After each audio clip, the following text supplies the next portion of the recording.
Mesdames et messieurs, bonsoir. Combien sont-ils? Comment travaillent-ils? Comment assurer un service public en phase avec les attentes de la population et l'objectif de développement du pays? Au centre de ce numéro de RTI 1 reçoit la fonction publique ivoirienne. Thème central, quelle réforme et innovation pour une fonction publique performante? Et qui mieux que le ministre de la fonction publique, Anne Désiré Ouloto, pour aborder ces questions? Nous l'avons sur le plateau. Bonsoir, Madame le ministre. Bonsoir. Avec moi, un confrère, Marc Yevou, de Fraternité Matin. Bonsoir, Marc. Bonsoir. Et comme il est inscrit dans l'ADN de cette émission, vous avez la possibilité de participer en appelant Régis Kofi au 27 22 42 76 ou en utilisant le code QR. Madame le ministre, votre département peut-il être qualifié de super direction des ressources humaines de l'État? Je voudrais déjà vous remercier pour cette belle opportunité que vous nous donnez au ministère de la fonction publique, mais surtout au gouvernement, de communiquer avec nos concitoyens. Alors, vous avez parfaitement compris, le ministère de la fonction publique est ce super directeur des ressources humaines, comme vous le dites. Nous sommes effectivement en charge de la mise en œuvre et du suivi de la politique du gouvernement en matière de fonction publique. Et en liaison avec plusieurs ministères, nous avons l'initiative et la responsabilité de plusieurs actions qui concourent à la gestion des ressources humaines de l'État. De quoi s'agit-il exactement? Nous sommes par exemple chargés de recruter le personnel pour nos différentes administrations, pour nos établissements publics, mais également les agents engagés par contrat. Et nous avons également la responsabilité de la formation, du perfectionnement des cadres et des agents publics. La question également de la moralisation de la fonction publique doit être à l'initiative du ministère de la fonction publique. Le suivi de l'application du statut général de la fonction publique, pour ne citer que ces quelques missions-là. Mais pour faire simple, il faut retenir que le ministère de la fonction publique est celui-là qui a la charge de mettre à la disposition de nos différentes administrations du personnel pour le bon fonctionnement du service public. C'est celui-là qui doit faire également en sorte que ce personnel mis à la disposition de nos différentes administrations soit à même d'améliorer la performance et l'efficacité du service public et que ce personnel soit épanoui dans sa vie et dans l'exercice de ses fonctions. On va simplifier aussi la compréhension de certains termes. On parle de fonctionnaire et d'agent de l'État. Qui est fonctionnaire? Qui est agent de l'État? Alors, le fonctionnaire en général, le fonctionnaire de façon générale, c'est celui qui est soumis au statut général de la fonction publique, qui est recruté par voie de concours, qui est formé par l'administration et qui intègre donc la grande famille de ces agents qui sont capables, qui sont susceptibles donc d'exécuter un service public.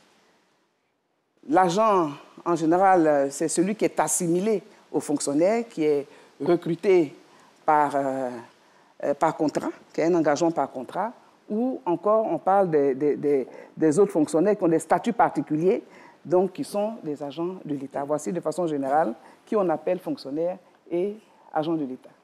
Madame la ministre, on sait que le recrutement à la fonction publique se fait par voie de concours, lesquels concours font souvent couler beaucoup d'encre et de salive. Je voulais vous dire clairement, avec les réformes entreprises depuis votre prise de fonction, est-ce qu'aujourd'hui, un Digbé, un Séri, un Yapi, fils de paysan, peut prétendre passer un concours de la fonction publique, entrer sans être parrainé? Parrainé par qui? On parle de parrainage, on parle de quota des ministres, on parle de réseau. Il y a tellement de choses qui se disent. Vous avez l'occasion ce soir de nous dire réellement de quoi il s'agit. Une question sur la transparence donc des concours d'entrée à la fonction publique. Nous avons, depuis en tout cas 2021, nous organisons les concours sous le triptyque transparence, équité, célérité. Et je peux vous assurer, en tout cas pour ce que je sais, c'est que depuis que j'ai l'honneur d'être à la tête de ce ministère, des séries, des tapés, des Kofi, des Soro, des A1, tous les Ivoiriens ont accès à la fonction publique. Alors, il ne faut pas croire que les choses se sont passées aussi facilement. Parce que lorsque vous entendez qu'on accède à la fonction publique par favoritisme, ou encore qu'on paye, faudrait-il encore avoir la preuve de tout cela? Pour résoudre la question, nous nous sommes appuyés sur nos propres agents, sur les fonctionnaires et agents de l'État qui sont au ministère de la fonction publique et qui organisent les concours. Et avec eux, nous avons fait notre propre examen de conscience, nous avons fait notre autocritique. Nous avons entendu également le ressenti des populations, les reproches qui étaient faits. Et nous avons cherché à comprendre pourquoi tant de suspicions. Finalement, aujourd'hui, nous sommes plus à l'aise. Nous sommes plus à l'aise, pourquoi? Parce que un certain nombre de décisions que nous avons prises, appelées les réformes, ont permis donc d'agir avec célérité et de reprendre un peu en main la confiance avec nos concitoyens. Désormais, on n'attend plus, on n'a plus à faire ces longues attentes pour avoir un résultat, donc à l'issue d'un concours organisé par la fonction publique. En un mois, en général, je dirais une période de 21 jours à un mois suffisent pour proclamer les résultats. Nous avons également cherché à comprendre les raisons pour lesquelles il y avait ces suspicions. Nous avions par exemple les cours qui étaient offerts, pas gracieusement, à tous les prétendants, donc des cours en présentiel. Nous avons estimé que le fait de se retrouver donc, dans ces cours en présentiel pouvait être des moments, des occasions de contact direct avec les organisateurs. Nous avons donc créé une rupture et désormais, tous les cours sont offerts gracieusement en ligne à tous les candidats, ce qui leur permet d'ailleurs, quelle que soit leur position en Côte d'Ivoire, de pouvoir avoir accès donc, en ligne à tous ces cours. La deuxième innovation, c'est également notre partenariat avec la Gendarmerie nationale. À partir du moment où les sujets ont été élaborés, les copies également, toute l'organisation administrative est terminée, les différentes cantines qui contiennent les copies, je veux dire encore que ce sont des copies numérisées, les différentes cantines qui comprennent également les compositions, les sujets de composition, sont confiés à la Gendarmerie nationale. Et nous ne les revoyons, nous, organisation des concours, que le jour de la composition des différents concours. Alors, vous avez mis tout ce système en place, vous n'êtes pas depuis avril. Est-ce que vous n'avez pas décelé des cas de fraude pour que ce système soit effectif?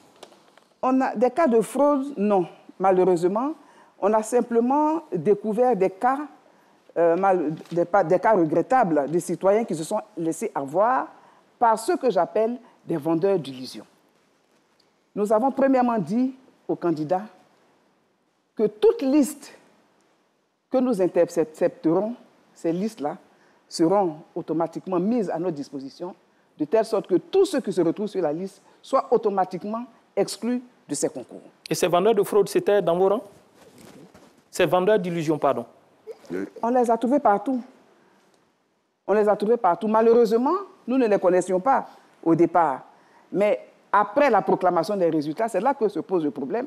Les candidats qui, selon eux, ont payé à X ou à Y, malheureusement, ne sont pas admis et se retournent justement vers ces vendeurs d'illusions. Et c'est là que commencent les bagarres, on se retrouve à la gendarmerie, etc.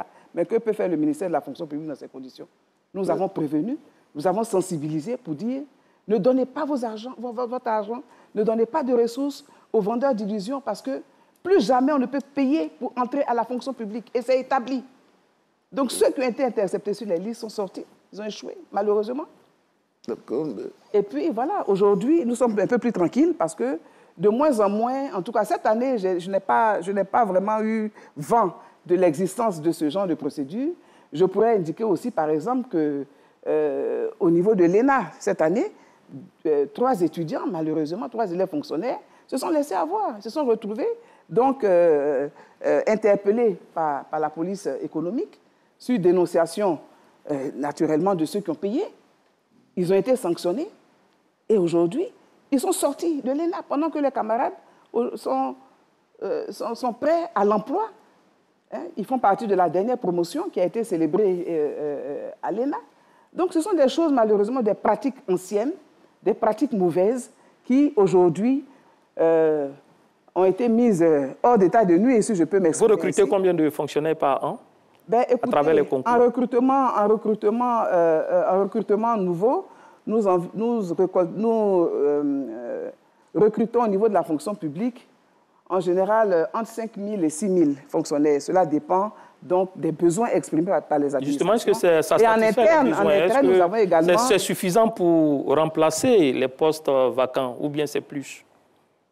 C'est suffisant puisque cela répond aux besoins des ministères. Ce sont les ministères, à l'occasion donc du processus de programmation des effectifs, qui expriment leurs besoins. Je ne peux pas, en tant que ministre de la fonction publique, aller au-delà, n'est-ce pas, des besoins exprimés par les différentes administrations.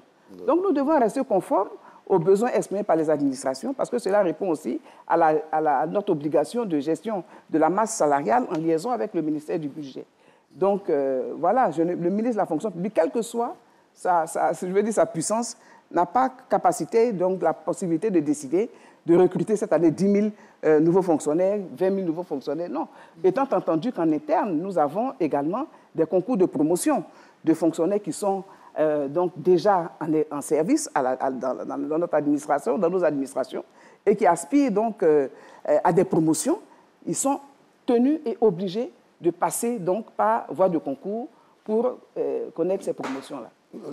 Madame la ministre... Donc pour l'année dernière, par exemple, nous avons pu recruter en professionnel et en concours, en recrutement, environ 10 000 fonctionnaires. D'accord. Je rappelle que vous pouvez utiliser le code QR qui s'affiche au bas de votre écran ou appeler le 27 22 40 12 76. Vous allez le voir dans l'élément qui va suivre. Absentéisme, laxisme, lenteur sont, entre autres, les mots que dénoncent les populations. Mais en face, la fonction publique s'est engagée dans des réformes pour faire de ces mots de vieux souvenirs. Ahmed Traoré. Qualifiée depuis longtemps d'instrument de progrès économique, de moteur de l'évolution de la vie collective, l'entreprise est aujourd'hui au centre des préoccupations. Elle apparaît pour beaucoup de personnes comme le lieu de création de richesses et constitue pour d'autres un cadre propice à l'exercice de leurs activités professionnelles et un espace de responsabilité et de réalisation personnelle. Les pouvoirs publics ivoiriens font eux-mêmes de la prospérité des entreprises une condition du progrès social. Toutefois, il faudrait trouver des solutions. Au niveau du secteur public, il y a des efforts à faire pour une administration performante. C'est un secteur qui connaît des difficultés. Il y avait beaucoup de discrimination contre la manière dont le service public est délivré aux citoyens, notamment la lenteur, la corruption, le laxisme, le manque de transparence, l'absentéisme, et puis aussi du côté des fonctionnaires, des attentes fortes, notamment en ce qui concerne la révalorisation salariale et puis les quêtes de dialogue social. C'est l'axe de l'administration publique elle-même, dans la redéfinition de ses méthodes, dans la redéfinition de sa manière de délivrer les services. Ces difficultés s'étendent à tous les secteurs de la fonction publique et de la modernisation de l'administration ivoirienne. Les conditions de travail des citoyens définissent des résultats. Gardant cela à l'esprit, le gouvernement ivoirien s'active pour le bien-être des fonctionnaires et agents de l'État. Le principal levier de cette marche vers le progrès est la réforme de l'administration.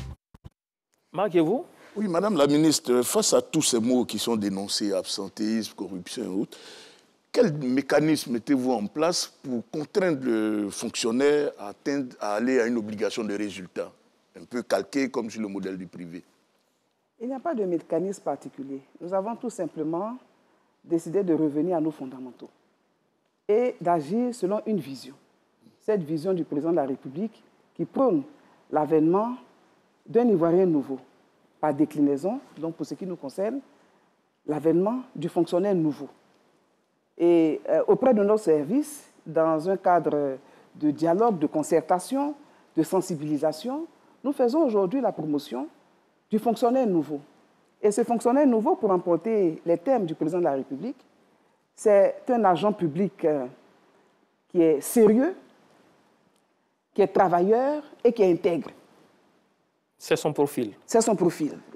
C'est le portrait robot du fonctionnaire de demain? Oui, cela doit être le portrait robot du fonctionnaire de demain, parce qu'aujourd'hui, notre fonction publique a une lourde responsabilité dans la performance de l'État de Côte d'Ivoire de façon générale.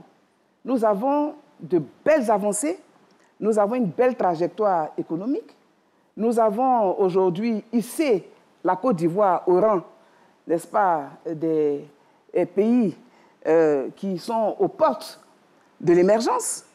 Cela fait plaisir, la Côte d'Ivoire est appréciée par tous, la Côte d'Ivoire est enviée, la Côte d'Ivoire est fréquentable aujourd'hui.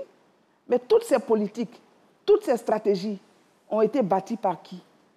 Par des fonctionnaires, sous le leadership du président de la République, qui est celui-là même qui donne la vision, qui donne les orientations. Alors, si les fonctionnaires ont été capables de le faire, qu'en est-il des générations futures? Qu'en sera-t-il des générations futures si nous ne prenons pas à bras le corps nos responsabilités en vue de faire en sorte que le service public continue de jouer son rôle de moteur du développement. Le service public est le moteur en réalité du développement. Et c'est la raison pour laquelle nous pensons, avec les fonctionnaires qui aujourd'hui montrent des signes très positifs de leur adhésion à cette vision du président de la République, de repositionner le fonctionnaire comme étant ce modèle dans notre pays, un modèle donc de citoyen, travailleur, intègre et capable de se mettre au-dessus de certains intérêts partisans, certaines considérations privées, personnelles, pour travailler uniquement à l'intérêt général et au bien de la collectivité. D'accord, mais malheureusement, vous avez parlé du modèle. Il y en a qui attendent encore d'épouser ce modèle parce qu'il y a des fonctionnaires, disons de nouveaux fonctionnaires, qui sont admis à des concours et depuis 2 ans, souvent, malheureusement, attendent encore d'intégrer des services. Vous avez convoqué à cet effet des DAF, mais jusqu'à présent, les choses n'ont pas véritablement bougé partout. Les choses ont bel et bien bougé. Je pense qu'il faut relativiser pour d'abord saluer l'efficacité de nos directeurs des ressources humaines qui sont dans les différents ministères, mais surtout de l'implication de l'ensemble du gouvernement en ce qui concerne donc les mises à disposition et les affectations des fonctionnaires. Malheureusement, comme vous le savez tous, et cela a été dénoncé, la lenteur dans l'administration, la faiblesse de nos procédures, etc., aujourd'hui, qui est corrigée par la digitalisation, par l'encadrement des DRH, par la mise en place de procédures. Ce sont des procédures qui nous permettent donc de booster la responsabilité des uns et des autres pour savoir qui fait quoi, comment le faire, avec qui le faire, etc. La responsabilité de chacun est engagée. Moi, je me félicite de voir en tout cas que, contrairement à 2021, cette année, je peux dire que les trois quarts de ceux qui étaient sans poste aujourd'hui ont pu être à des postes, ont pu connaître un point de chute et ils sont tous aujourd'hui à la tâche. Ce qu'il importe, c'est de savoir que dans la prise en compte justement de ces différents processus, notamment ce que vous voulez dire, c'est, je pense, la question des salaires à bonne date. Mais cela nécessite également... Ce n'est pas la question des salaires. À bonne date, ils n'ont même pas pris service encore. Mais ils n'ont pas pris service... Et M. Emy, qui nous joint à travers le code QR, le dit, merci à Mme le ministre pour son exposé. Ma préoccupation est de savoir qu'est-ce qui fait tarder les affectations au niveau des DRH malgré les efforts. Les affectations de qui? Parce qu'il faut être précis. On ne peut pas dire que tous les DRH ne procèdent pas aux affectations. Les affectations sont faites, mais pour la prise de service, il y a encore de la lenteur. Et il se trouve que souvent, il y a des affectations qui sont rejetées par les directions administratives et financières où les agents étaient affectés. Les affectations étaient effectivement rejetées lorsque, justement, vous avez parlé tout à l'heure de favoritisme, vous avez parlé de corruption. Oui, de nombreuses affectations ont été rejetées. L'année dernière, quand j'ai pris fonction, Parce que le ministère du Budget, par exemple, s'était retrouvé avec environ 1000 agents qui n'avaient jamais demandé. Comment se sont-ils retrouvés au ministère du Budget? 800 agents qui se sont retrouvés au ministère de l'économie et des finances. Comment? Et cette ruée-là est due à quoi? Vers ces ministères? Mais c'est le favoritisme. Et ce ne sont pas les primes qui sont payées là-bas? Les primes, oui, mais le fonctionnaire ne vient pas à la fonction publique pour des primes. Oui, mais ça fait que tout le monde veut aller dans des services où il y a des primes, Madame le ministre. Qu'est-ce que vous faites pour résoudre cela? Alors, la question des primes, ne vous en faites pas. Les syndicats eux-mêmes, dans le cadre des négociations que nous avons eues récemment, ont estimé que cette question mérite d'être posée au comité consultatif, n'est-ce pas, qui commencera ses activités à compter du mois de janvier 2023, à l'effet de se pencher sur cette question. Comment se fait-il que dans une administration, je viens en 2021 découvrir que depuis plusieurs décennies, nous avons un traitement à double vitesse, des fonctionnaires qui ont des primes et d'autres qui n'en ont pas. Et c'est justement cette injustice réelle que nous avons aujourd'hui mission de corriger. C'est la raison pour laquelle le Premier ministre a pris d'ailleurs une note circulaire pour interdire de nouvelles affectations au niveau du ministère de l'économie et des finances, au niveau du ministère du budget. Et c'est tout cela qui a provoqué donc, le rejet de ces affectations. Quand le fonctionnaire décide lui-même de son poste dans un ministère X donné, et il vous dit d'ailleurs la direction où il veut aller, cela n'est pas acceptable. D'où la nécessité et l'urgence de l'avènement du fonctionnaire nouveau qui, en toute responsabilité, comprend qu'il doit servir partout où le besoin ou le service l'appelle. Ce n'est pas au fonctionnaire de choisir son poste de travail, son ministère. Il appartient au ministère, dans la définition de ses tâches, de ses priorités, de ses contraintes, d'affecter le fonctionnaire selon son profil, selon ses compétences et selon son emploi. Marc, c'est ça la fonction publique. Madame la ministre, je voudrais revenir avec vous au concept du fonctionnaire nouveau. Le fonctionnaire nouveau qui ne va plus se retrouver dans tout ce qu'on reproche aujourd'hui. Mais un des axes pour atteindre l'objectif, je crois que c'est l'informatisation. Une traçabilité dans les tâches, une codification même à la limite. À quand l'informatisation et la mise en réseau de la fonction publique pour plus d'efficacité? L'informatisation se fait, elle existe déjà. Vous avez le système de gestion donc, des fonctionnaires et agents de l'État, le SIGFAE, qui existe déjà. Vous avez au niveau de plusieurs administrations, au budget, économie, finances, aujourd'hui, une meilleure approche d'informatisation qui facilite la vie à nos concitoyens et qui aide l'administration à l'atteinte de ses objectifs. Mais les questions aujourd'hui qui nous préoccupent, c'est d'abord faire en sorte, comme vous le dites, le fonctionnaire nouveau, que le fonctionnaire soit un vrai professionnel, que le fonctionnaire et l'agent de l'État agissent avec dévotion pour le service public. Je reviens encore pour dire que ce n'est pas au fonctionnaire de choisir là où il doit aller. C'est la raison pour laquelle le ministère de la fonction publique a mis en place un comité d'affectation et de mise à disposition. Cette année, nous avons moins de récriminations, moins de plaintes, justement parce que sur la base donc, du fonctionnement de ce comité d'affectation et de mise à disposition, il n'y a plus de plaintes. Cela s'est fait dans la transparence, cela s'est fait de façon concertée, sans favoritisme, avec professionnalisme et selon les procédures. Et tous les fonctionnaires qui ont été affectés, mis à disposition, doivent rejoindre leur poste, malheureusement. Il y en a qui ne l'ont pas encore fait. Donc, je voudrais indiquer que pour nous, le fonctionnaire nouveau, c'est d'abord celui qui est discipliné vis-à-vis de sa hiérarchie. Et pour rejoindre donc votre préoccupation relative donc à l'informatisation, à la digitalisation, aujourd'hui, le gouvernement parle plutôt de transformation culturelle de notre administration. Nous avons tout ce qu'il nous faut. Il faut permettre aujourd'hui aux fonctionnaires d'utiliser ces outils-là. Et le gouvernement s'attache aujourd'hui à une meilleure coordination de toutes les activités liées à la modernisation et à la digitalisation de nos différents processus. Cela sera accéléré au cours de l'année 2023. Cela fait partie donc de nos priorités, la mise en commun, la coordination, afin d'accélérer tous les processus d'informatisation et de digitalisation des différents... Alors, nous sommes très suivis par les Ivoiriens et même au-delà, c'est ce que nous dit la régie et à travers le code QR, mais aussi à travers le téléphone. Nous allons donc rejoindre Régis Kofi pour les premières réactions des téléspectateurs qui suivent cette émission. Régis Kofi.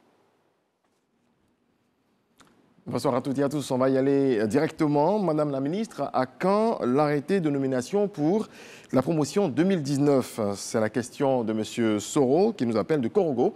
Il a été admis au concours d'assistant comptable. Autre question. M. Kwasi Wilfried nous appelle de Boaké. Quel est le nouveau statut des agents du secrétariat d'État chargé de la modernisation? Un autre, M. Kwasi, a abordé, lui, la signature électronique.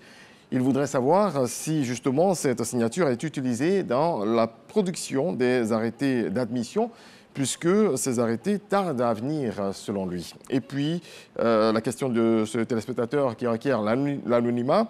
Quelle est la politique du ministère concernant la décentralisation de la formation? Pour lui, plusieurs écoles de formation sont basées à Abidjan. Voici les questions. La première vague. D'accord. Merci à Régis Kofi. La première question pratiquement a été répondue, mais c'est une insistance et sur le code QR également. On parle beaucoup de retard dans les arrêtés de nomination et c'est une question, on parle ici de promotion 2019. Bon, alors, la question n'est pas précise, parce que quand on parle de promotion 2019, de quel emploi? Parce que assistant comptable. Mais oui, allez-y. Voilà, parce qu'en principe, tous ceux de 2019, peut-être à quelques... En général, on a toujours des cas résiduels, mais qui ne représentent même pas 10%. 2019, je ne crois pas que nous ayons des cas d'actes qui n'aient pas été signés.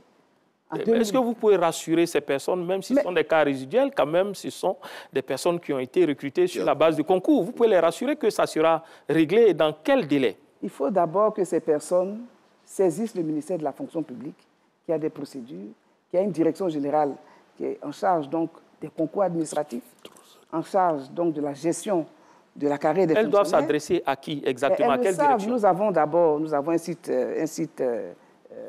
internet, un site web, à partir duquel ils peuvent saisir le ministère de la fonction publique. Nous avons un service d'accueil des mieux organisés, vous l'avez vu tout à l'heure dans l'élément qui est passé. Ils peuvent se rendre physiquement au ministère de la fonction publique et introduire une requête. Mieux, ils peuvent s'adresser à mon cabinet, à mon secrétariat, et on leur répond toujours. Donc, ces cas de 2019, je considère qu'il y a certainement un problème. Autrement, je ne vois pas pourquoi de 2019, ils ne sont pas encore... il y a eu des cas difficiles. Et pourtant, ceux-là, aujourd'hui, quand vous prenez la dernière vague des enseignants, justement, recrutés, mais aujourd'hui, les arrêtés ont été signés. Les décrets ont été pris, les arrêtés ont été signés. Donc, cela, je voudrais vraiment dire aux populations qui nous écoutent que l'année dernière, j'ai signé environ 160 000 actes. L'année dernière.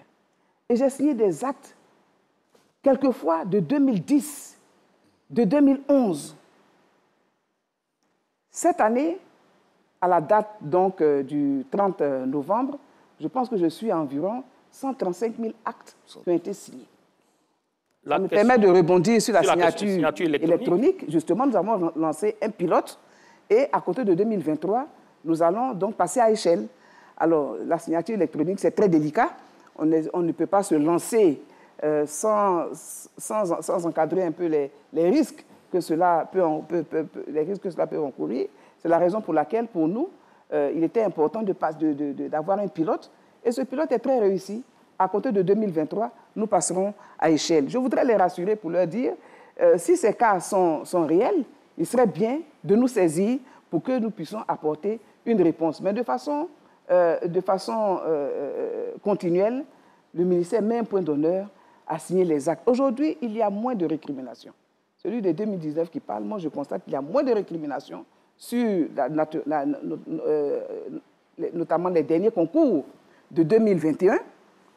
Aujourd'hui, ils ont fini leur formation. Ils sont donc en passe d'être affectés auprès des différents ministères. Les actes ont pratiquement tous été signés. Alors, si les actes de 2021 ont été signés, pourquoi ceux de 2019 ne le seraient pas? Il y a forcément un problème que je veux bien identifier.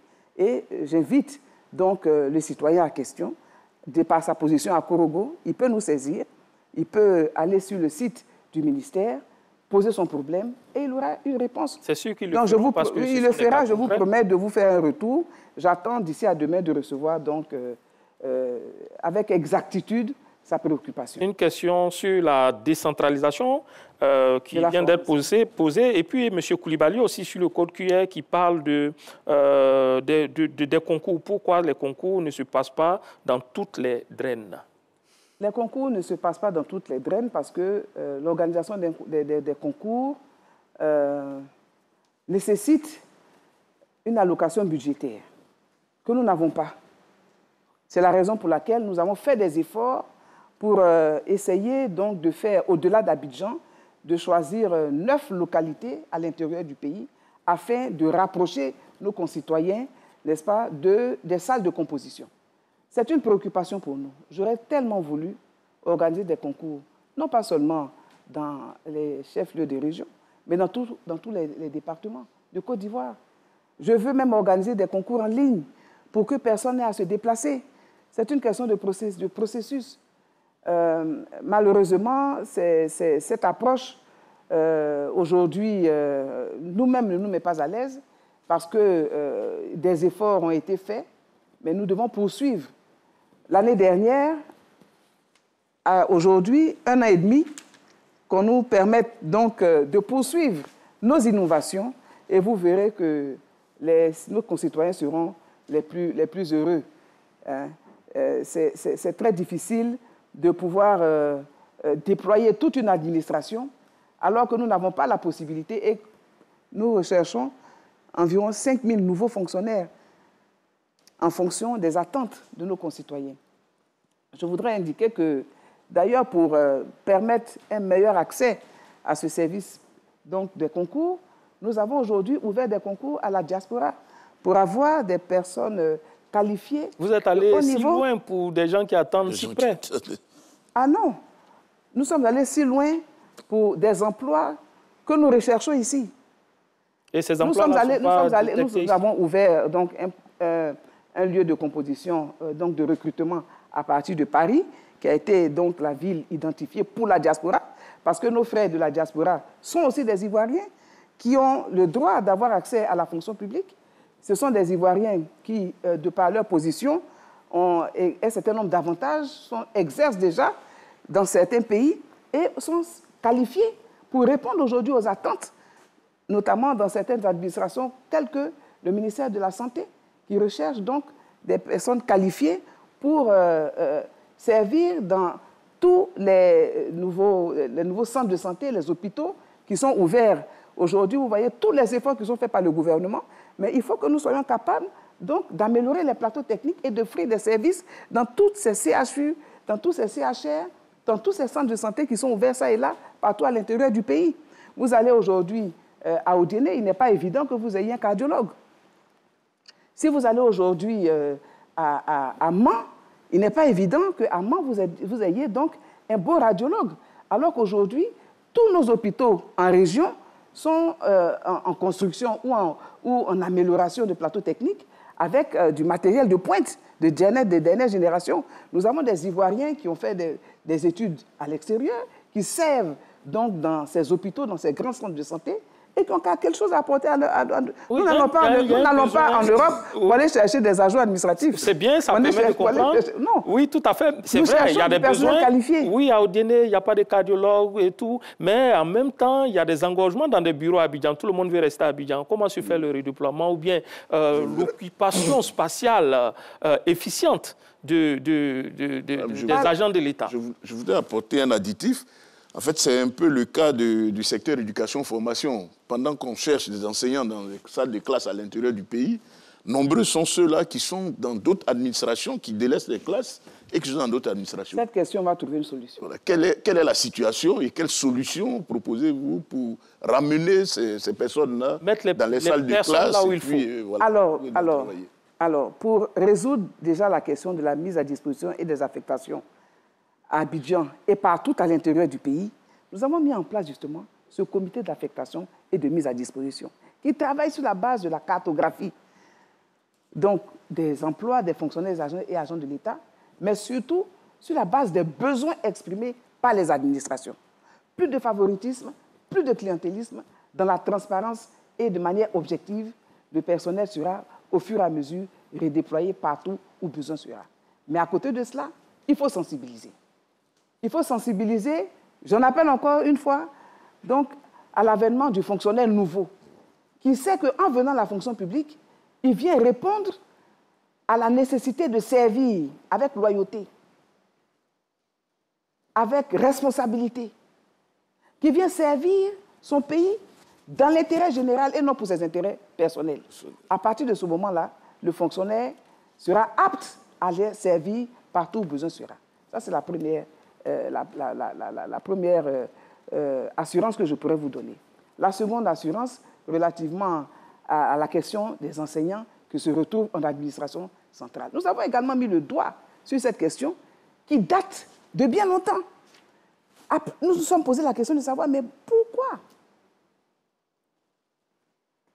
un enseignant formé dans les CAFOP, à l'UNS, dans nos établissements donc, qui forment les enseignants, en fonction des besoins exprimés par l'école, des besoins qui sont réels, refuse de demeurer des enseignants clés en main, de bénéficier des avantages de leur statut d'enseignants clés en main, de revenir dans notre administration, alors que nous savons bien qu'un décret fixe le cadre justement du traitement donc, de ces fonctionnaires clés en main. Un fonctionnaire clé en main qui revient en centrale et qui laisse la craie, qui dépose la craie, naturellement, selon les textes, il devrait déposer son salaire pour être aligné sur les autres fonctionnaires qui sont en administration centrale. Et avec le ministère, avec Madame le ministre de l'Éducation nationale, avec Monsieur le ministre du Budget, nous avons décidé de nous accorder et de poser la question donc, au comité consultatif avec les syndicats et tous les partenaires, donc tous nos partenaires sociaux, afin de trouver une solution. Dans certains établissements, vous n'avez aucun professeur de mathématiques. Cela est dénoncé par Madame le ministre de l'Éducation nationale. Pendant ce temps, dans nos administrations, on pouvait avoir un chargé d'études qui est professeur de mathématiques. Ça n'a pas de sens. Donc, je suis d'accord avec vous pour dire que... Et vous allez mettre de l'ordre. Nous devons mettre de l'ordre. Oui. Le gouvernement, aujourd'hui, met un point d'honneur, n'est-ce pas, à faire en sorte que nous revenions à nos fondamentaux, que chacun soit à son poste, là où il faut. C'est la raison pour laquelle le référentiel des emplois et des compétences nous permettra de réguler cette situation et de faire en sorte que chacun soit à son poste en fonction de ses compétences, là où il faut. Ça nous permettra donc de gérer les fonctionnaires dans l'équité, avec équité et justice.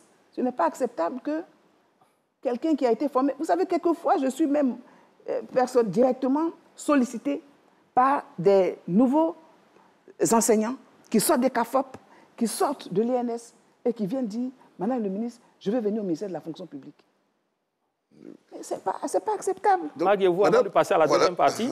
Justement, Madame la ministre, je vous ai dit, donc on va dire que l'avènement du fonctionnaire nouveau va régler ces questions, mais en même temps, peut régler, mais en même temps, je pense que c'est l'avènement du fonctionnaire nouveau réglera la question des hauts cadres, des hauts fonctionnaires qui, une fois nommés DG ou directeur de cabinet, déchus de leurs fonctions, ne veulent plus retourner tant qu'ils n'ont pas une autre affectation, une autre nomination qui soit égale à la fonction précédente. Est-ce qu'un directeur de cabinet, c'est facile pour un directeur de cabinet de devenir un directeur régional après? Mais pourquoi il ne le ferait pas, par exemple? Est-ce que c'est facile pour un ministre, un ancien ministre, de devenir directeur de cabinet d'un ministre dans un ministère qu'il a tenu? Ben, il y a des ministres qui enseignent à l'université, par exemple, quand ils finissent. Ils retournent enseigner parce qu'ils ont été formés pour être enseignés. Je peux vous donner le cas d'un ancien ministre que j'apprécie beaucoup, le ministre Mamba Cheikh Daniel, qui a été ministre de l'Intérieur de Côte d'Ivoire et qui s'est retrouvé être directeur de cabinet du ministre de l'Intérieur, ministre d'État, Ahmed Bakayoko, et qui aujourd'hui est directeur général de la FOR. Bien sûr. Mais il est fonctionnaire dans l'âme, agent. Vous avez un travail pédagogique à faire. Non, je pense que c'est une interpellation à la responsabilité de chacun. à la responsabilité de tous. Vous avez une idée de la situation? Nous devons être capables de servir partout où besoin. Quelle est l'ampleur de ce phénomène? Une idée du nombre de personnes? Non, il n'y a pas un nombre exorbitant, mais même s'il y avait un seul cas, je trouve qu'il faut résoudre la question. Mais est-ce que ça ne pose pas aussi le problème d'insubordination? Quelqu'un qui a été le patron, qui revient pour être le subalterne. Est-ce que vous avez apprécié aussi cette approche de la situation? Non, c'est une mauvaise application du statut général de la fonction publique, tout simplement. C'est une mauvaise application du principe de déontologie de la fonction publique qui dit que le fonctionnaire doit servir partout où besoin, où il y a nécessité de service. Vous allez, quand vous êtes directeur central, vous êtes affecté dans la fonction de directeur central. Directeur des concours, par exemple, c'est une fonction. Mais à l'origine, vous n'êtes pas formé pour être directeur central. Vous êtes certainement administrateur civil, vous êtes administrateur des lois sociales, c'est la profession.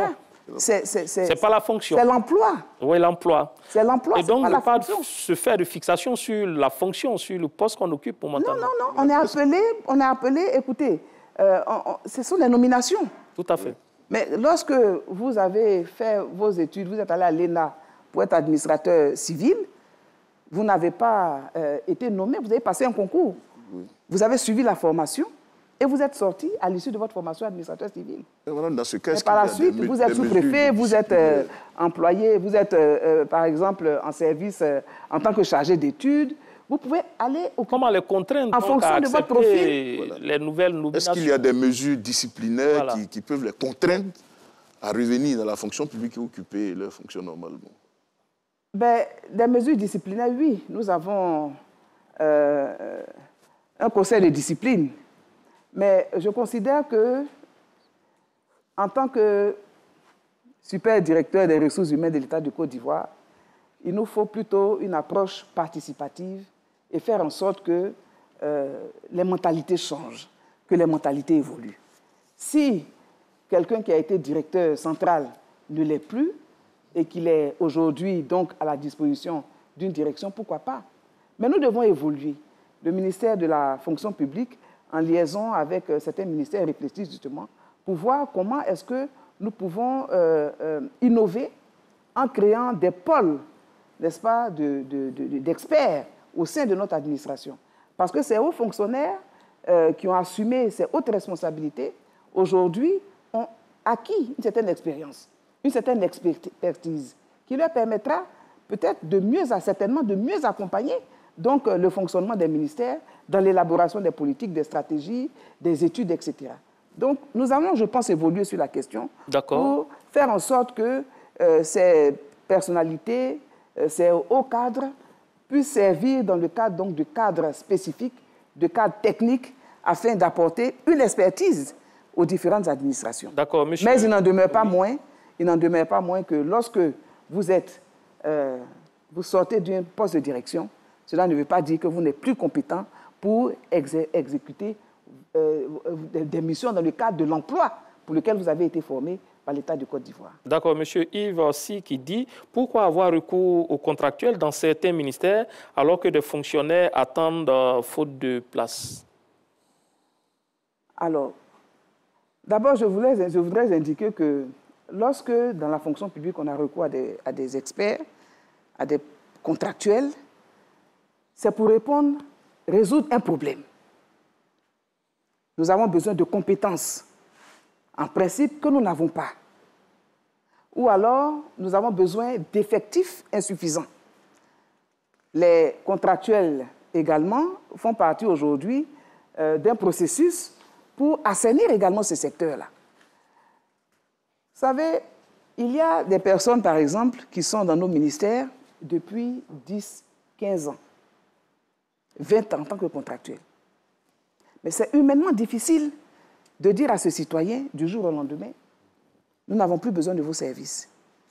Parce que, à force d'avoir travaillé dans nos administrations, ce contractuel a acquis forcément une expertise. C'est la raison pour laquelle nous procédons quelquefois à des concours de recrutement exceptionnel qui portent justement sur, sur ces contractuels-là pour leur donner une chance d'intégrer la fonction publique qu'ils ont servi depuis des années. Et nous avons intérêt, nous, à conserver ces personnalités qui sont aujourd'hui des experts, qui ont travaillé donc quelquefois dans des services clés et qui maîtrisent le fonctionnement de l'administration et ont une expertise avérée. Mais cela ne veut pas dire que cela doit continuer. L'administration, de moins en moins, recrute donc donne des engagements à des contractuels.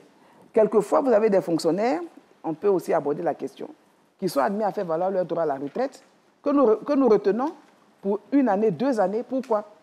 Parce que ce sont des fonctionnaires qui étaient sur des projets importants et qui ont besoin donc d'assurer une relève. D'où la nécessité pour nous aujourd'hui d'améliorer le processus de formation et de perfectionnement des cadres et des agents dans nos administrations. Le téléspectateur tout à l'heure qui a posé la question sur la décentralisation ou la déconcentration de la formation n'a pas tort. C'est la raison pour laquelle, dès le début de l'année 2023, vous verrez que le ministère de la fonction publique nommera des chefs d'antenne dans toutes les directions régionales, auprès de toutes les directions régionales, justement pour résoudre la question de la formation de tous ceux qui sont à l'intérieur du pays. Cela nous permettra donc d'éviter qu'il y ait des contractuels qui restent au-delà donc de leur temps réglementaire, après la retraite, qui sont retenus pour 1 année, 2 années. On aura le temps donc d'assurer la relève, d'améliorer la performance de ceux qui sont en service et de ces jeunes générations montantes qui veulent davantage se mettre à la disposition de leur pays. Je voudrais rassurer nos concitoyens pour leur dire que c'est une préoccupation que nous avons et que c'est une instruction du président de la République de faire en sorte que nous ayons de moins en moins de contractuels dans notre administration et que nous donnions l'opportunité aux fonctionnaires et agents de l'État d'assumer en toute responsabilité donc leur mission d'agent public. D'accord. La réforme des concours fait partie des réformes importantes initiées par le ministère. Notre reporter Ahmed Traoré est allé à la rencontre du conseiller technique Narcisse Sepi pour nous en dire davantage. Il profite pour évoquer le dialogue avec les partenaires sociaux. Depuis 2021, l'organisation des concours administratifs est marquée par d'importantes innovations. Des mesures vigoureuses sont prises pour renforcer la transparence et garantir la crédibilité de ces concours qui permettent d'avoir accès à la fonction publique. Au niveau des concours administratifs, à ce niveau, tous les aspects de risque qui ont été révélés dans l'écosystème des concours ont été pris en charge, de sorte que les cours en présentiel ont été supprimés au profit des cours en ligne ouverts à tous les enfants de Côte d'Ivoire où qu'ils se trouvent. Cette démarche permet de réduire à leur plus simple expression les récriminations généralement entendues et les suspicions de fraude et de manipulation. L'État pose ainsi les jalons d'une administration moderne et plus efficace basée sur les compétences. Il y a une sécurisation accrue du processus de bout en bout. Le fait d'attendre plusieurs mois avant de donner les résultats a été également réformé. De sorte qu'aujourd'hui, après une composition, 2 à 3 semaines maximum après, les résultats sont disponibles. Et aujourd'hui, les candidats qui ne sont pas satisfaits de leurs résultats ont la possibilité de faire des réclamations et de vérifier effectivement leurs notes et leurs copies. Mais pas que le secteur des concours. Des innovations s'imposent dans tous les domaines de la fonction publique, y compris des pourparlers avec des syndicats des travailleurs pour leur permettre d'améliorer leurs conditions de travail. Les innovations apportées ont tourné autour de 3 grands axes. Innovation en termes de gouvernance, innovation en termes de procédure et innovation en termes de transformation culturelle des personnels administratifs. Alors en termes de gouvernance, 3 points ont été mis en place. D'abord, le processus de réalisation de nos activités sur la base d'objectifs, de résultats. De ce point de vue-là, toutes les directions opérationnelles ont reçu des cahiers de charges, avec obligation de résultats sur chacun des points fixés au cahier de charges.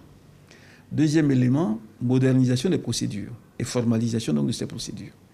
Alors, toutes les procédures, notamment dans les secteurs qui touchent beaucoup plus aux populations, la délivrance des actes, le traitement des dossiers, etc., des procédures formelles ont été mises en place. 28 procédures ont été, de ce point de vue, adoptées.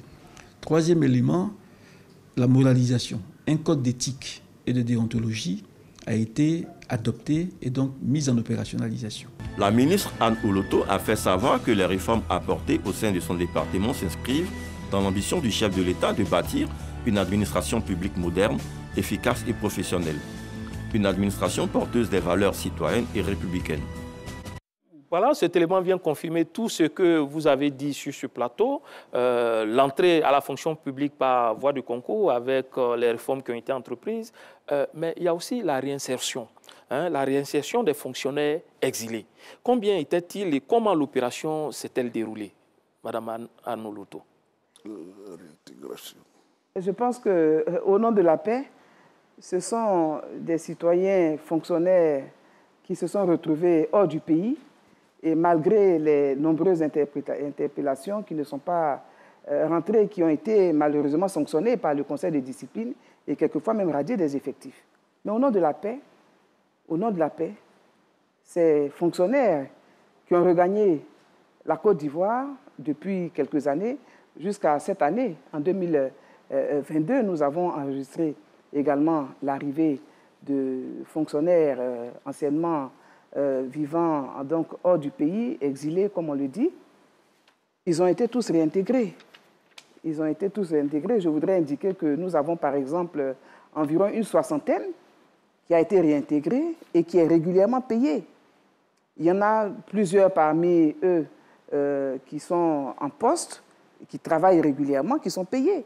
Il y en a malheureusement qui ont été réintégrés, mais qui ne sont pas payés parce qu'ils n'ont pas rejoint leur poste d'affectation. Ils ne servent pas l'État de Côte d'Ivoire. Ils ne sont pas payés, mais ils sont réintégrés.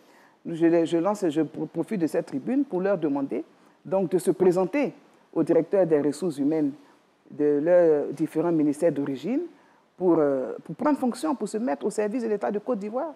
Il y en a aussi qui sont aujourd'hui à la retraite, qui ont été réintégrés, mais entre-temps, qui sont à la retraite, les processus sont en cours et qui touchent leur retraite et qui vivent une autre vie. Donc, je crois que ce processus s'est très bien déroulé. Après la réintégration, vous prenez fonction, vous avez votre salaire régulièrement, et puis voilà. C'est ça la réconciliation, et cela a été fait au nom de la paix. Oui, Marc? Oui, justement, au nom de la paix, mais est-ce que ce processus s'est-il arrêté ou il peut continuer avec de nouvelles personnes qui... Ce processus, normalement, ne va pas continuer indéfiniment.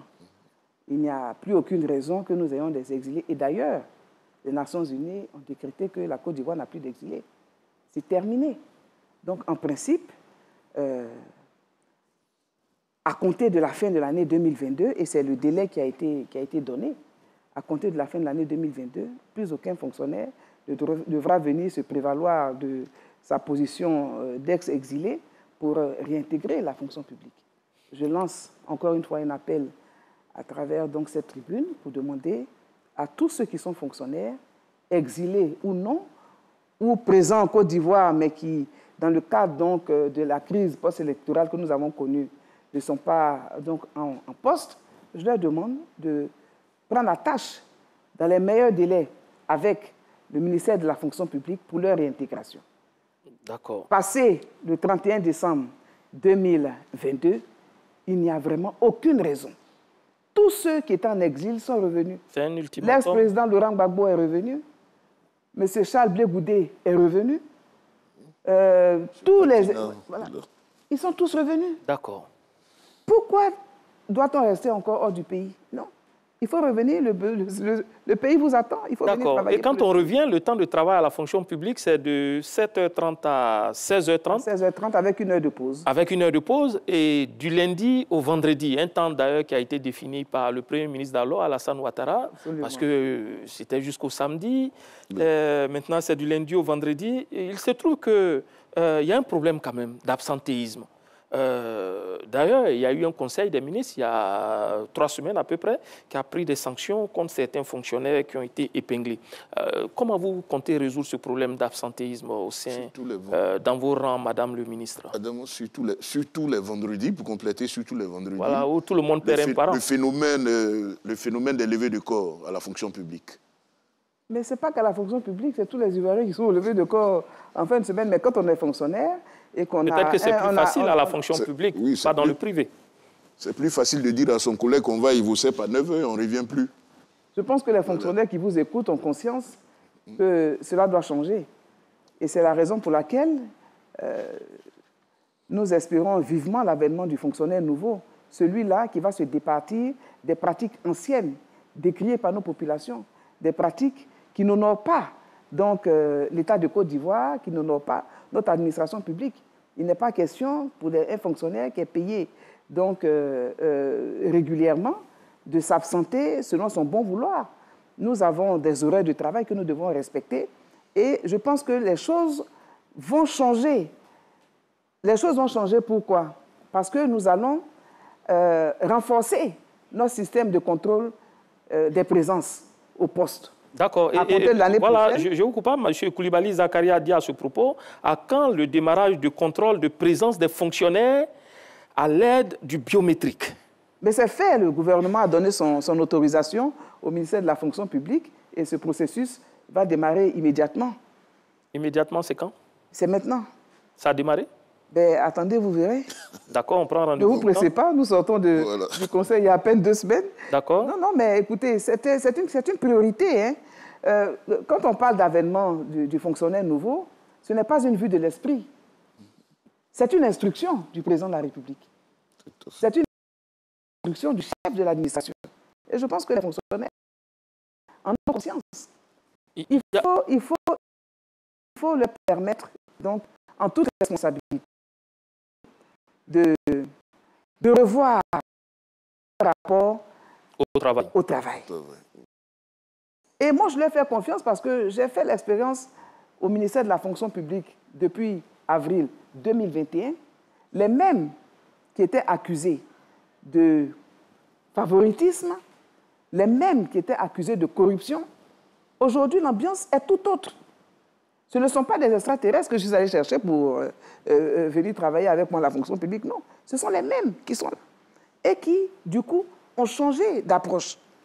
Tout simplement parce que le gouvernement met un point d'honneur donc à la responsabilisation des fonctionnaires et au retour à nos fondamentaux. Tout simplement, il n'y a rien de nouveau. On le sait tous que le fonctionnaire donc, doit, je veux dire, à un statut lié au statut général de la fonction publique, il a des droits, il a aussi des obligations, et c'est en fonction de ces obligations-là qu'il sera capable d'offrir un service public de qualité aux concitoyens, à nos concitoyens, à l'usager client, qui nous permettra d'atteindre nos objectifs. C'est ce pourquoi aujourd'hui, il y a toutes ces réformes et toutes ces procédures que nous mettons en place pour faire en sorte que notre administration soit performante et efficace. Elle ne le sera que si et seulement si le fonctionnaire prend conscience de son rôle dans notre administration, que le fonctionnaire prenne conscience de l'obligation qui pèse sur lui d'offrir à nos concitoyens un service public de qualité et de permettre au gouvernement d'atteindre ses objectifs pour la satisfaction. Il y a ceux qui ne viennent pas au travail, c'est l'absentéisme, et il y a ceux qui viennent au travail mais qui ne travaillent pas effectivement, qui surfent ou bien qui se font de beauté et tout ça. Qu'est-ce que vous prévoyez? Ce sera difficile désormais de venir se tourner les pouces à la fonction publique. Avec le référentiel des emplois et des compétences, je ne sais pas, avec comment les fonctionnaires vont s'arranger pour venir se tourner les pouces, avec les procédures qui situent les responsabilités. Chacun doit agir, à quel moment agir, comment agir, avec qui. Tout cela aujourd'hui est défini dans nos procédures. C'est du temps passé. Faites-moi confiance, nous changeons aujourd'hui d'approche. L'administration veut aller de l'avant. Ce n'est pas la vision de la ministre de la fonction publique, c'est la vision du président de la République. Ce sont les instructions du Premier ministre de faire en sorte que notre administration soit performante et efficace.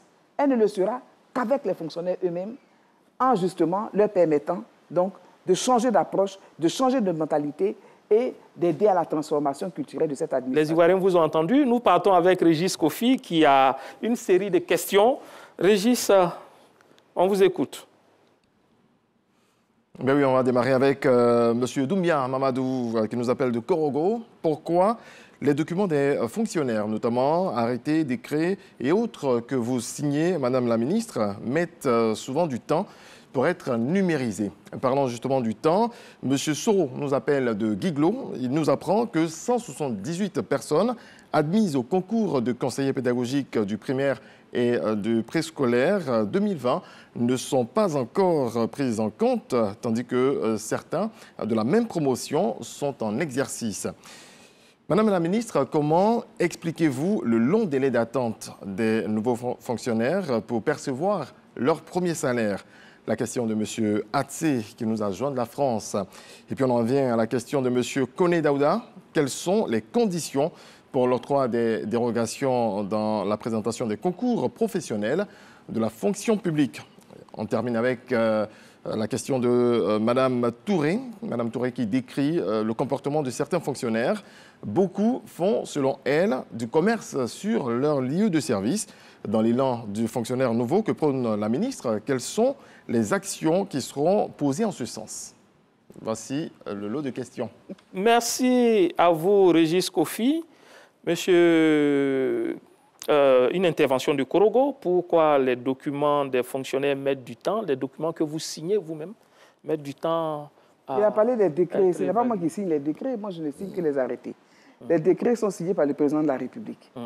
Maintenant, pourquoi Moi, j'aurais bien aimé avoir des questions précises. D'accord. Parce qu'aujourd'hui, je peux vous assurer qu'il y a de moins en moins de plaintes.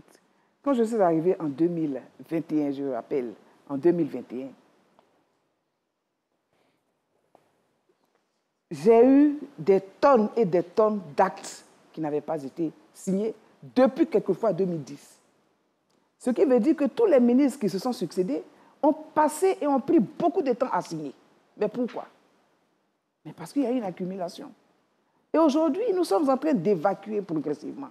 La question donc, de ce fonctionnaire qui est à Korogo, malheureusement, n'est pas très précise. Mais moi, je voudrais l'assurer que j'ai très peu de documents qui n'ont pas été signés. Pas parce que nous ne voulons pas les signer, mais parce que justement, les agents eux-mêmes sont en retard dans la constitution de leurs différents documents et nos services, quelquefois, ont du mal à les retrouver. Donc, il y a une sorte de lenteur également à tous les niveaux.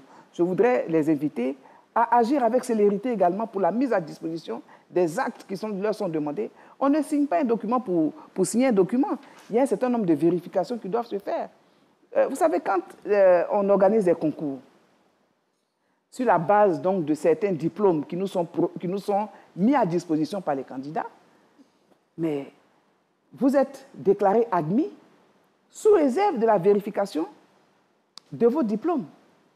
Il ne faut pas croire que parce que vous êtes déclaré admis, le ministre de la fonction publique se précipite sur votre dossier et le signe automatiquement. Non, je vérifie. Et bien souvent, nous avons des surprises désagréables parce que certains diplômes ne sont pas certifiés par le ministère de l'Enseignement supérieur et de la Recherche scientifique. Et remettent en cause donc l'admission de ces candidats-là. Donc je voudrais dire que c'est toute une activité qui se fait avec sérieux, qui se fait avec professionnalisme, qui nous permet, en bout de chaîne, de signer sans aucun risque un acte de nomination dans l'emploi de fonctionnaires.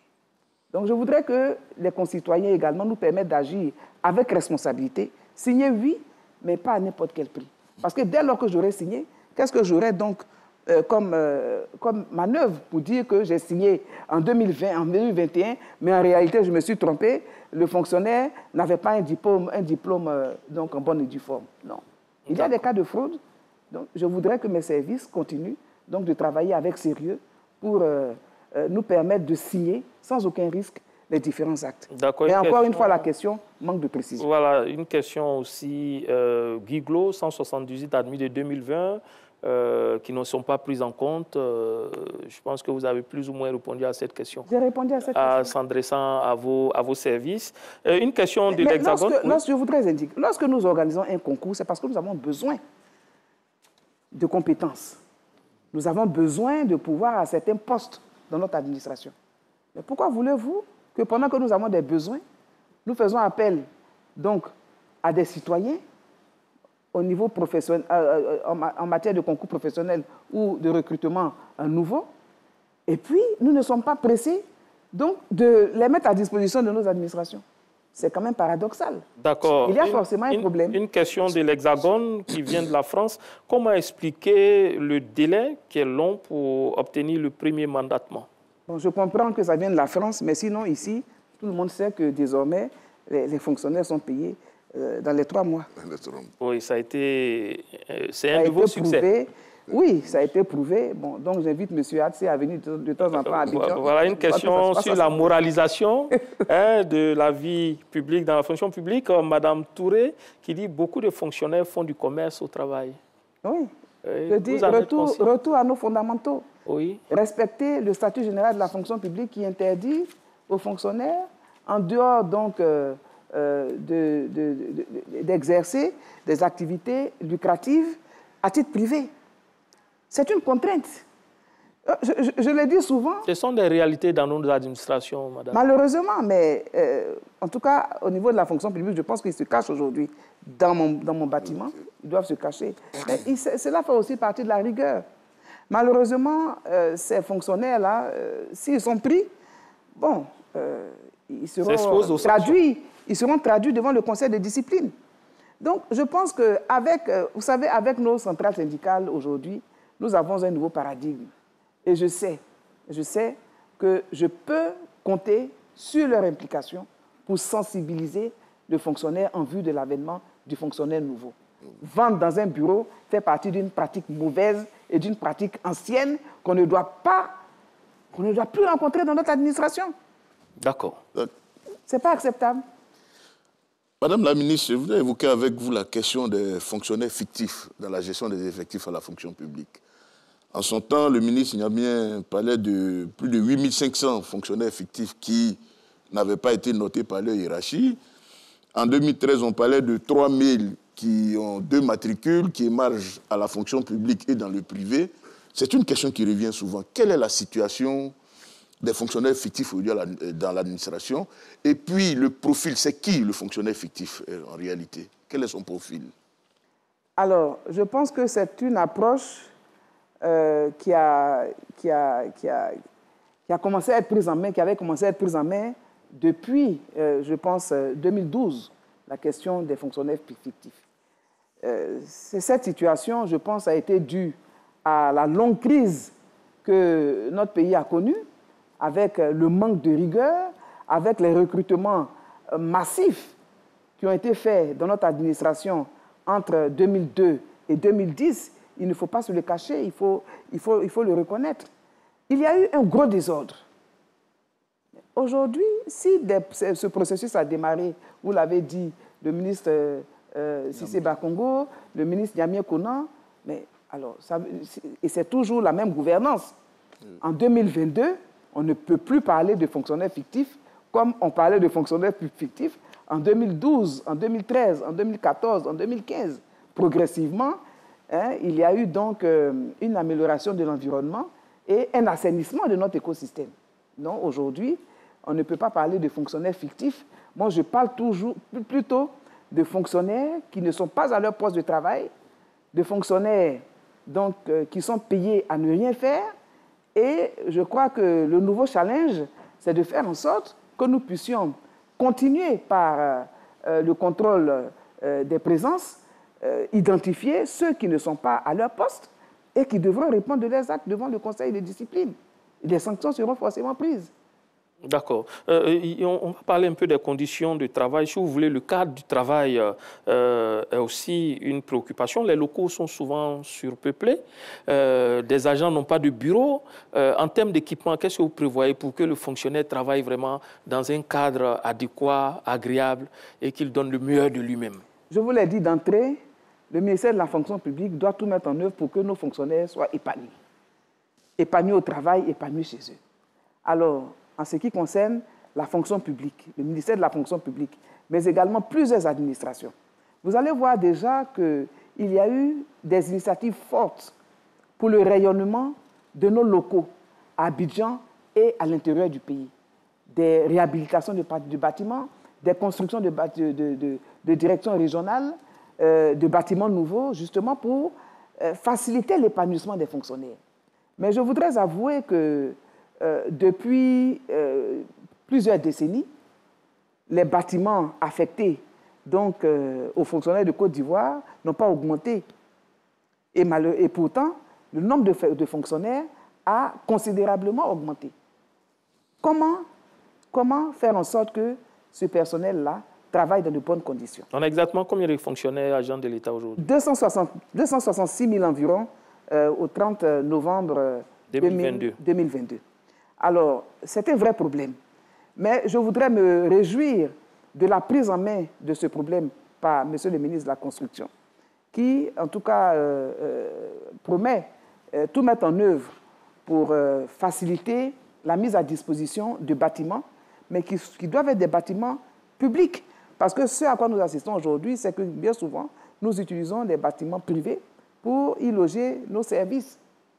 Nous avons également la construction de cette magnifique tour à la cité administrative, la tour F, qui va également donc permettre de loger des fonctionnaires dans des conditions décentes, et les nombreux autres projets du ministère de la Construction. Oui, ce phénomène va passer malheureusement. Nous avons eu une longue crise dans notre pays. Cette longue crise a freiné le développement.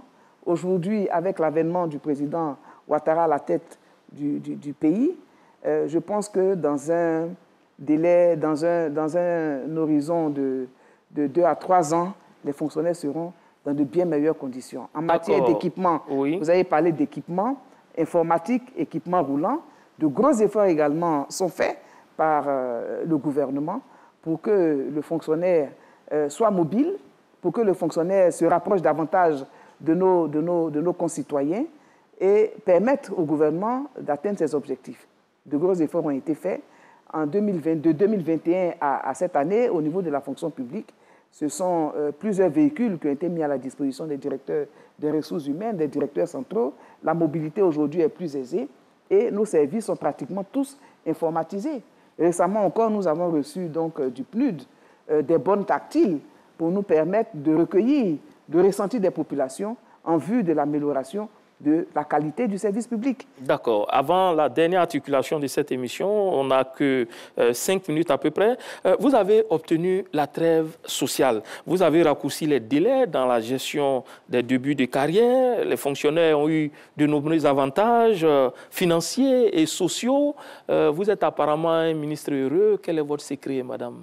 Vous direz la ministre de l'année. Ben, c'est vous qui le dites, mais je pense qu'il faut rendre à César ce qui est à César.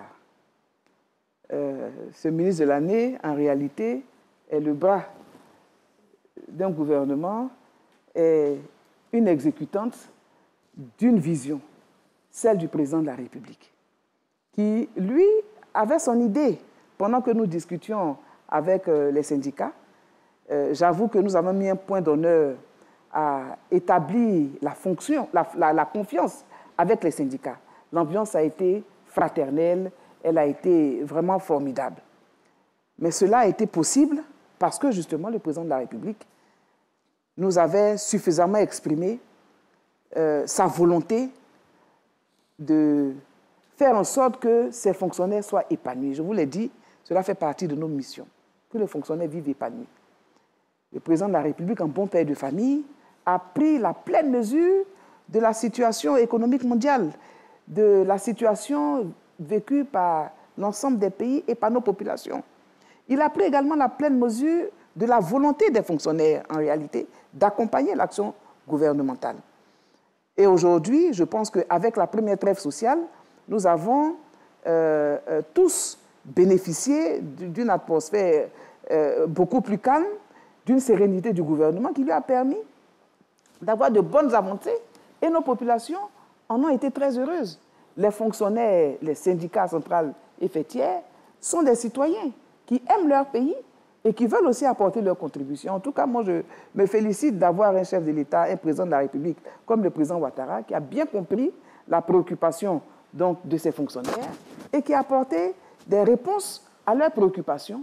Aujourd'hui, je suis heureuse d'avoir avec moi des partenaires sociaux qui sont engagés à faire en sorte que notre administration soit performante, qu'elle soit efficaces qui sont engagés à nos côtés pour l'avènement du fonctionnaire nouveau. Qu'est-ce que le fonctionnaire demande? Qu'est-ce que le travailleur dans l'administration demande si ce n'est pas un peu de considération, un épanouissement pour lui-même et pour sa famille? C'est chose faite et maintenant au travail. Je le dis, à celui à qui on a beaucoup donné, on demandera beaucoup. Et ils sont prêts à accompagner le gouvernement de Côte d'Ivoire dans tous ces objectifs. D'accord, merci. Félicitons encore une fois, Monsieur le Président de la République. Nous avons sillonné les rues d'Abidjan pour donner la parole aux Ivoiriens. Ils jugent la fonction publique de Côte d'Ivoire, mais attention, ils ne s'arrêtent pas là. Certains font des propositions pour de meilleures prestations. Ahmed Traoré. Concernant la corruption, c'est vrai que c'est un fléau qui dégrade notre société. Je crois que tous les moyens doivent être trouvés pour lutter contre, parce que ça, contrairement à la promotion, qui est là pour favoriser ou encourager les bons travailleurs, la corruption gangrène notre société. C'est un fléau qui vraiment détruit notre société et n'arrange vraiment pas la fonction publique. Tout comme la corruption, hein, parce que comme notre devise le dit, discipline. Avec la discipline, on est capable de faire beaucoup de choses. Avec la discipline, on peut arriver à nos fins. Voilà, on peut travailler dans l'harmonie, dans la paix. Voilà, donc, qui dit discipline dit bonne route pour avancer dans la vie et dans toutes choses. Dans l'ensemble, je vois qu'il y a véritablement la corruption. Et seulement que la corruption aussi, il faut dire que les usagers sont toujours, quand ils ont un souci, quand ils ont un document, un acte à établir, ils sont toujours dans l'urgence. Et c'est cela aussi qui fait appel à la corruption. Concernant les indisciplinés, bon, moi, personnellement, je suis aussi dans une administration et je gère aussi une université de la place. Mais il faut dire qu'il faut respecter la hiérarchie. Il faut, pour un travail pour lequel tu es payé par mois, ou alors tu vis de ça, il faut vraiment respecter la hiérarchie, il faut vraiment faire ton devoir. La corruption dans l'administration est un fait vraiment qui gangrène notre société parce que cela ralentit l'économie ivoirienne. À cause de la corruption, il y a un problème d'insertion professionnelle déjà et il y a des personnes qui n'arrivent pas à évoluer au niveau de leur travail à cause de cette même corruption-là. Et il y a aussi le fait que cette corruption-là entraîne un certain nombre de défaillances au niveau de certaines structures. La corruption est un mauvais acte qui est condamnable. Et puis encore dans l'administration, vraiment, c'est une grosse plaie pour la société. Donc pour moi, c'est quelque chose qu'il faut mater. Il faut mater ça parce que corrompre quelqu'un, rentrer dans la corruption, c'est-à-dire que ce qui n'est pas juste, toi tu rends ça injuste. Mais ce qui est injuste, toi tu rends ça juste. Donc ça ne passe pas. Tu es indiscipliné envers tes patrons, envers tes supérieurs, même tes inférieurs. Tu es indiscipliné, d'abord c'est pas bon. Donc il ne faut pas accepter ça dans la société. On doit aussi combattre ça. Permettre à tout le monde d'être à son niveau, de pouvoir respecter son prochain. Il y a de multitudes de problèmes qui se passent dans notre administration, c'est-à-dire selon les nominations dans les différents services, cela se fait par connaissance. Si vous n'avez pas une connaissance de haut niveau, vous ne pouvez jamais être nommé dans un service administratif. Et cela est toujours vérifié. C'est vraiment difficile. L'injustice est trop dans les différents services. Reconnaître la compétence de l'individu avant de le nommer. C'est comme ça. Quand c'est comme ça, le pays marche bien. Mais une fois que l'incompétence est trop dans les différents services, ça ne marche pas. Sincèrement, moi, je ne peux pas trop parler de la corruption, dire que c'est une bonne chose. Mais dans tous les cas, que ce soit dans l'administration, un peu partout, ça existe. Hein? Ça existe un peu partout. L'indiscipline, vous savez, la vie d'aujourd'hui, c'est autre chose même. Un peu partout, tu passes ici, l'indiscipline. Mais dans toutes choses, il y a des exceptions. Hein. Pour le moment, moi, je ne peux pas trop parler de la promotion. Parce que je pense que peut-être quelque part, il y en a qui ont de la chance. La chance aussi joue. Bon, Tu peux avoir un diplôme supérieur à ton collègue. Lui, il peut avoir une promotion et puis te laisser. Alors, Madame le ministre, vous venez d'écouter les Ivoiriens, leur ressenti, ce qu'ils pensent de votre fonction publique. Les mots qui sont revenus ne sont pas nombreux, mais ce sont des mots communs. Corruption, indiscipline et puis partialité dans les nominations. Que leur répondez-vous? Je vais les rassurer. Je vais les rassurer pour leur dire que les choses avancent très bien. En matière de corruption, il faut indiquer que c'est un fait de société. Le fonctionnaire qui est assis à son poste, qui se trouve en face d'un citoyen lambda, d'un usager client, qui vient lui proposer un dessous de table pour accélérer la réalisation l'exécution d'un de ce service public, n'en a pas besoin. Mais le problème, c'est que quand on le dit à nos concitoyens, ils en doutent. Parce qu'il y a tellement eu de mauvaises habitudes, les choses qui sont ancrées dans notre façon de faire, dans nos actions au quotidien, nous pensons que si je ne donne pas, je n'aurai pas de satisfaction. Non. C'est ensemble que nous devons adresser cette question. Le président de la République a créé la haute autorité de la bonne gouvernance. Un ministère en charge de la bonne gouvernance et de la lutte contre la corruption. Et la question de la lutte contre la corruption est adressée de façon transversale par l'ensemble des ministères. Je pense que dès lors qu'on a en face de nous une telle volonté politique, un tel engagement politique, il faut que chacun s'engage à lutter contre la corruption. Non pas seulement l'agent public, mais le citoyen lambda qui vient pour se voir offrir un service public par n'importe laquelle des administrations. J'ai ma femme qui a un bébé, je vais dans une maternité pour qu'elle accouche, mais je n'ai rien à donner à la sage-femme. Il y a des mécanismes aujourd'hui de dénonciation. Je voudrais les inviter donc à utiliser ces canaux pour dénoncer les actes de corruption qui ne sont pas acceptables et que le gouvernement n'accepte pas du tout. Donc sur la corruption, c'est ensemble. L'Ivoirien le dit souvent, ce sont les deux mains qui se lavent.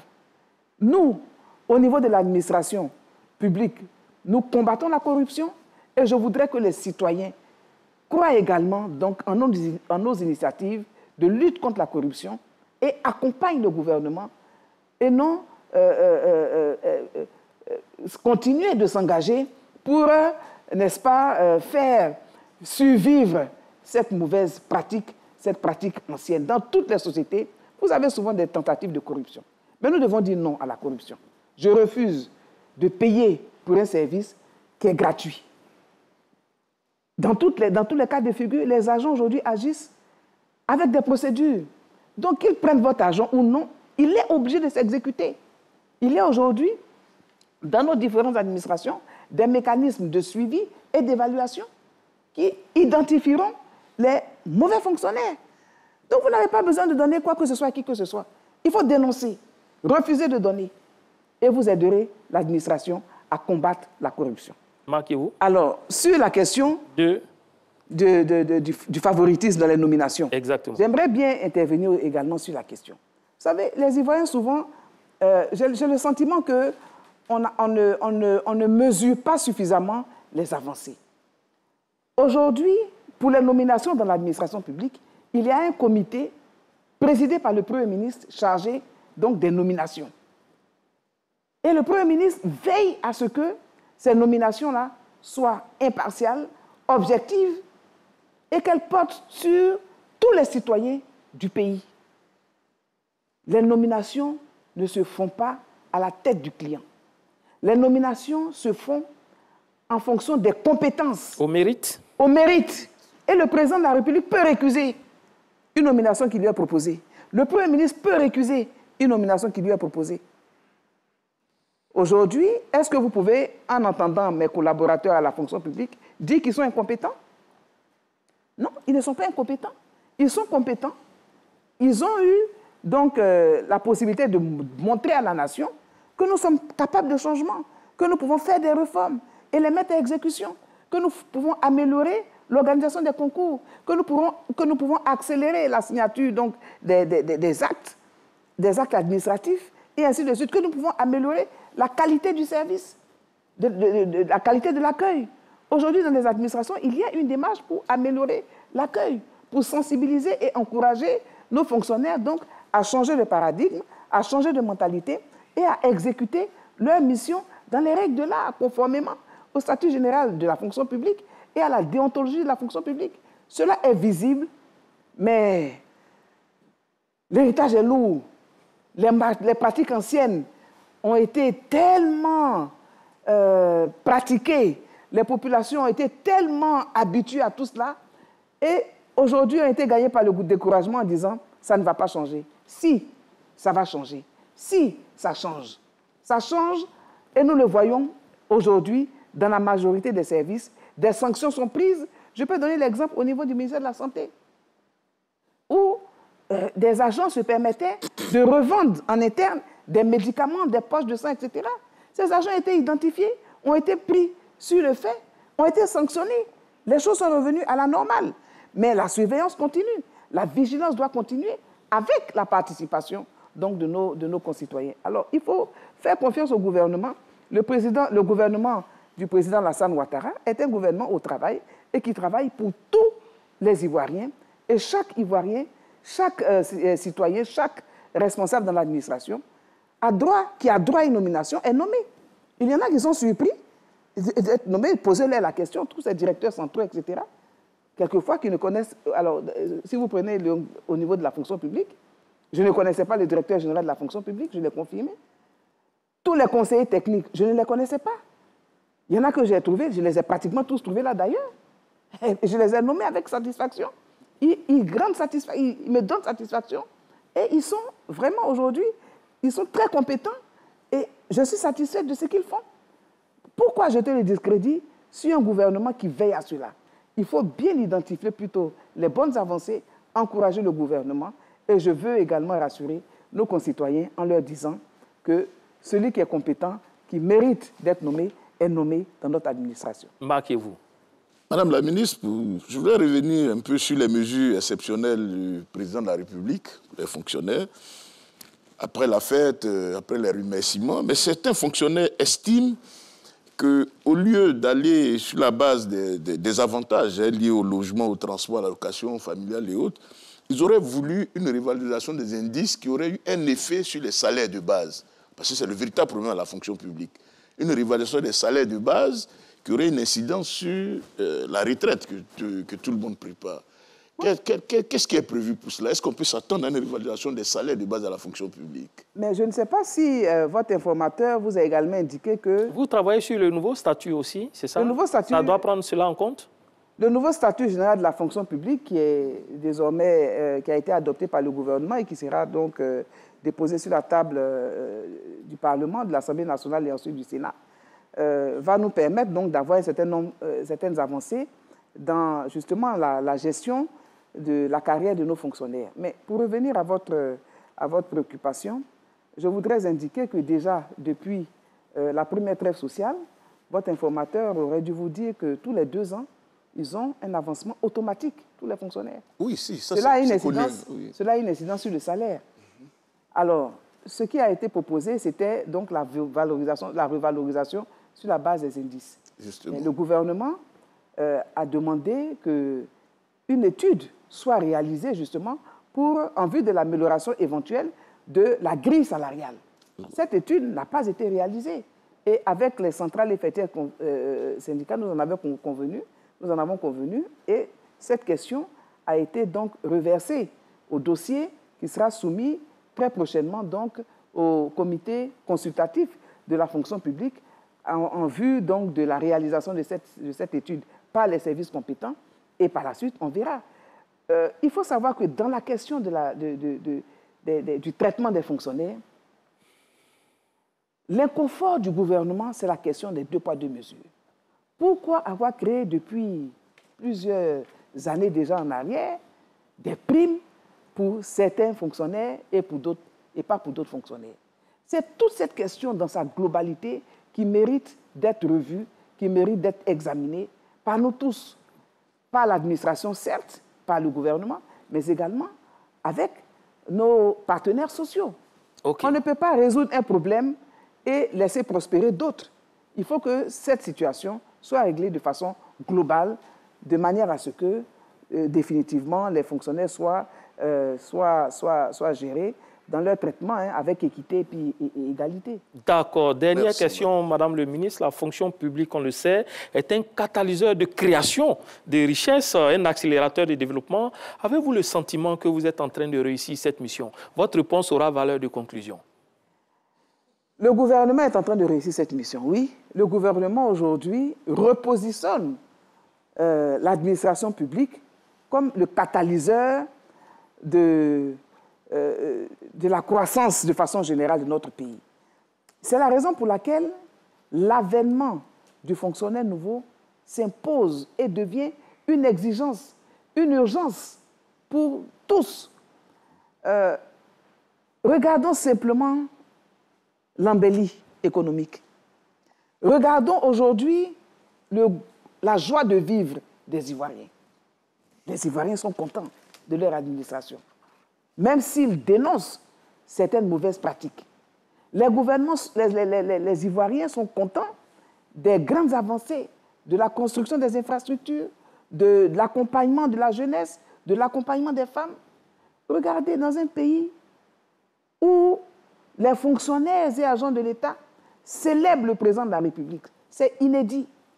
Pourquoi?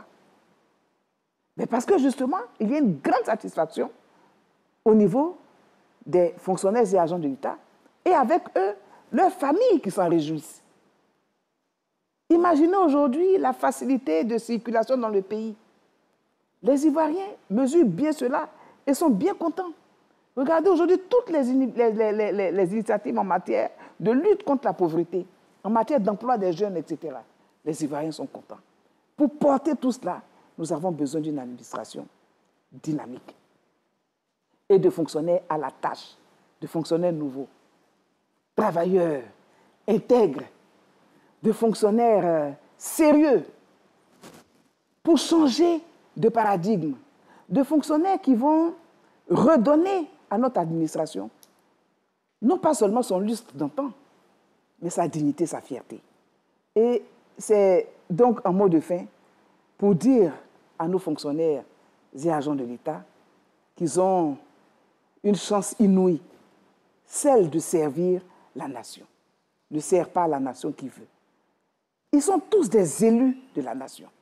Porter le destin d'un peuple, porter le destin de l'État de Côte d'Ivoire, c'est un privilège. Méritons donc de cet État considération, respect. Et revenons à nos fondamentaux. Ensemble, tenons-nous la main pour l'émergence de ce fonctionnaire nouveau qui va aider, accompagner le gouvernement dans ses initiatives de développement, de performance et d'efficacité.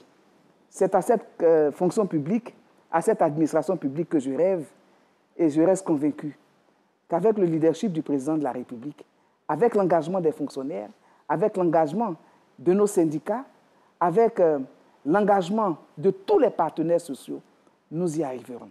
J'en suis convaincu. La Côte d'Ivoire est si belle que les fonctionnaires ont envie de donner le meilleur d'eux-mêmes. Aujourd'hui, qui sont tous totalement épanouis, et je m'en réjouis, je voudrais leur dire que je sais compter avec eux pour continuer de faire rêver les Ivoiriens et d'améliorer donc la qualité du service. Nous nous réjouissons aussi de vous avoir eu sur ce plateau. Vous l'avez compris, c'est la fin de cette émission consacrée aux réformes et innovations pour une fonction publique performante. Pendant 90 minutes, le ministre Anne-Désiré Ouloto était sur notre plateau pour évoquer le grand chantier des réformes entreprises et en cours pour une administration efficiente, non seulement pour le bien-être des fonctionnaires, mais surtout pour le bonheur des usagers des services publics et partant la prospérité de l'État du Côte d'Ivoire. Cette émission était réalisée par Mariette Alangba et Poka, coordonnée par Delphine Blas et supervisée par Lanciné Koni. Merci de nous avoir suivis et restez surtout sur la chaîne qui rassemble.